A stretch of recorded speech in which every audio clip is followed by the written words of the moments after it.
iyadoo dunida gebi ahaanteedba ay ku jeeday xakamaynta iyo ka hortagga xanuunka aadka u faafaya ka yimi Shiinaha waxaa dhamaadkii 2019 ilaa xilligan waxaa baqdin ku abuuray bini'aadamka dhagax ay sheegtay NASA taasi oo dad badan xiiseynayaan in ay wax ka ogaadaan xaqiiqada dhabta ah ee dhagaxan 3 Maarch sanadkan ayay ahayd markii ay sheegtay NASA in dhagaxaad weyn oo balciisu gaadhay 4 kiiloomitir uu dunida ku soo dhici doono 8 Maarch isla sanadkan ayay haddana mar kale sheegeen in dhagaxan uu dhulka u soo jirsaday 15 milyan dhagaxan aadka u weyn waxa ay sheegeen in uu noqon doono dhagaxii ugu soo dhawaa dhulka waxaana ay sheegeen in uu u jirsan doono 6 milyan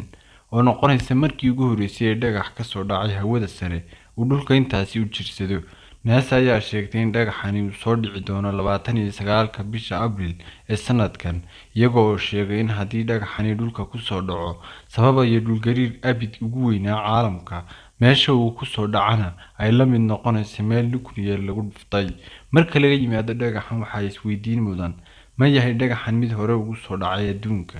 aan dib ugu laabano 2013 iyo dhagaxii 50 mitir ahaa waa 2013kii caawa saacadu marka ay tahay 9:15 habeenimo xilliga bariga Afrika waxaa koomka adduunka baalmari doona asteroid ama dhagax ka soo dhacaya samada dhagaxan ayaa xajmigiisu leeyahay 50 mitir oo isku wareeg ah nasiib wanaag dhagaxan ayaa maraya wax ka badan 3000 oo mayl meel u jirta adduunka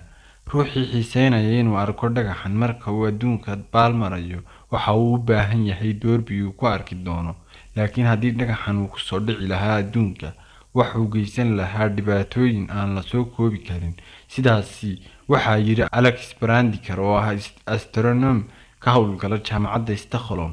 arrinta xiisaha leh waxa weeye in uu dhagaxan marayo meel aan sidaas uga fogeyn adduunka waana wixii ugu weynaa ee adduunka sidaas ugu soo dhawaada isagoo aan ku dhicin adduunka waxa loo hayaa cadeymo taariikhi arrintaasi haddii uu dhulka ku soo dhici lahaa adduunka oo dhan dhibaato saas u buuran uma geysteen laakiin halka uu ku dhaco dhibaato weyn buu geysan lahaa xawliga dhagaxan ku socda haddii uu dhulka ku soo dhici lahaa waxa uu u dhigmi lahaa qaraxii bamkii nuclearka ahaa ee lagu dhuftay Nagasaki haddii uu magaalo ku dhici lahaana magaaladaasi way u dhamaan lahayd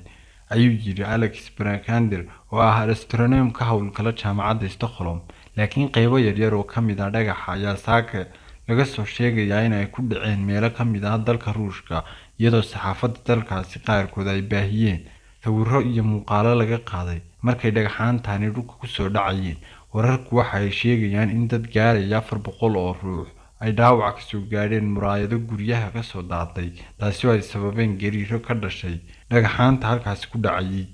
arrinta ay u badan tahay dhagaxan ayaa ah inuusan dunida ku soo dhacayn laakiin uu saameyn ku yeelan doono maadaama uu soo jirsan doono wax yar waxaana uu yahay dhagax aad u weyn intaasi ayaan ku soo koobayaa haddii aad ka heshay muuqaalka LAGA share garee oo la wadaag asxaabtaada hana ka ilaawin inaad subscribe dhahdo si aan kugu soo gudbino mowduucyo iyo warbixino faa'iido leh